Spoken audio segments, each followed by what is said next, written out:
80 years on, we stand at another decisive moment in the history of our continent. The war in Ukraine will eventually come to a halt, but the way the war ends will shape our continent for generations to come. The future of the Ukrainians is at stake, but so is ours. A bad deal could encourage Russia to come back for more. It would be a recipe for more instability and insecurity.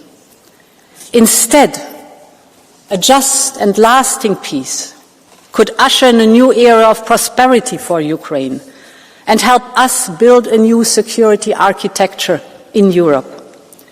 A just and lasting peace that ensures Ukraine's sovereignty, respects the territorial integrity, and upholds the European aspirations. This is the crossroad we face, and Europe has a huge stake. So we must do our utmost to strengthen Ukraine's hand. Because we've all seen how Russia negotiates. They bomb, they bully, they bury promises beneath rubble. Putin wants to force Ukraine to accept the unacceptable. So the task we face is to help Ukraine stand strong, defy Putin's intimidation, and engage in peace talks based on its own conditions. And today I would like to focus on how we can do so and on three priorities for our action. First, support Ukraine's defense. Second, complete the phase-out of Russian fossil fuels. And third, accelerate Ukraine's accession path to our Union. Let me start with the military side, the so-called Porcupine strategy. Russia is a permanent threat for the whole of Europe, so Ukraine must be strong enough to deter any future attack with deterrence through denial. Europe has already supported Ukraine with 50 billion euros in military aid, but now we must move from a logic of aid to a logic of integration of our defense industries. And this is the central element in our white paper Readiness 2030. We're encouraging our member states to place orders directly in Ukraine's defense industry, because this is the most effective and the most cost-efficient way to support Ukraine's military efforts. We're focusing in particular on defense tech and innovation. Throughout the war, Ukraine has used technology to shift the dynamics on the battlefield, even and especially when Russian forces were stronger in numbers. But we also know that Russia has also learned from the war. So our goal, together with Ukraine, is to be so strong that Ukraine is indigestible for any potential invader.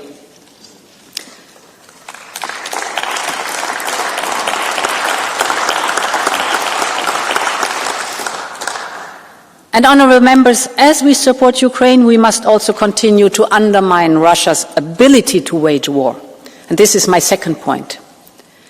Fossil fuel revenues remain a key source of funding for the Russian war machine. Let me give you two figures. At the beginning of the war, we spent 12 billion euros per month on Russian fossil fuels. 12 billion per month. Today we're down to 1.8 billion per month. So it's our core security interest to stop financing Putin's war chest.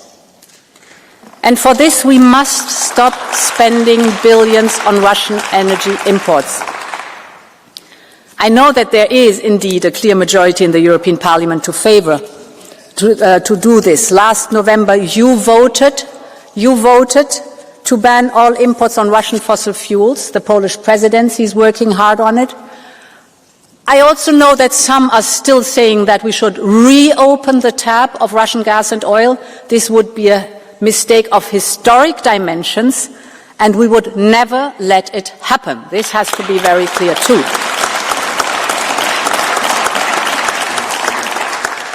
Russia has proven time and again that it is not a reliable supplier. Putin has already cut gas flows to Europe in 2006, 2009, 2014, 2021 and throughout the war. How many times before they learned the lesson? Dependency on Russia is not only bad for our security, but also for our economy. Our energy prices cannot be dictated by a hostile neighbor. So good news is we have achieved incredible progress since the start of the war. That is the dimension. 12 billion per month at the beginning, now down to 1.8 billion. Thanks to energy savings, thanks to renewables, we have already cut our gas imports from Russia by 60 BCM per year. And thanks to our partners, we have diversified away from Russia. We have not forgotten in the energy crisis how the United States immediately stepped in with LNG, and how we received additional pipeline gas from Norway, and how countries that are further away, like Japan and South Korea, worked very closely with us on global markets to ensure our immediate energy security. And indeed, if you put it in percentage numbers, we went from 45% of our gas imports coming from Russia down to 13% now.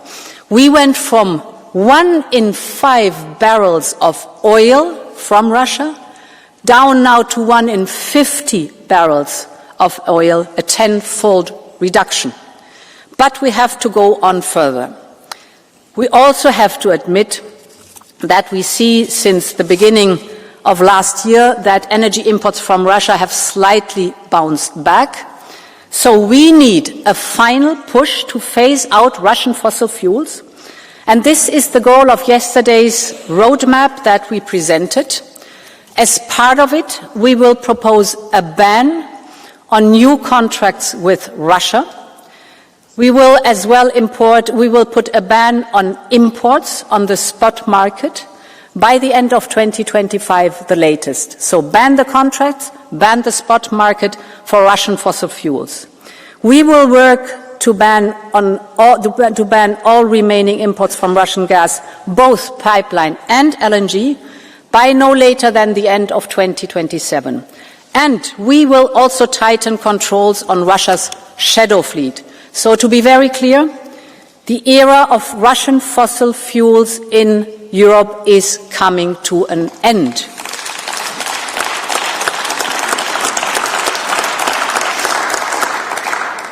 Honourable members, my last point is that we must accelerate Ukraine's path towards membership of our Union.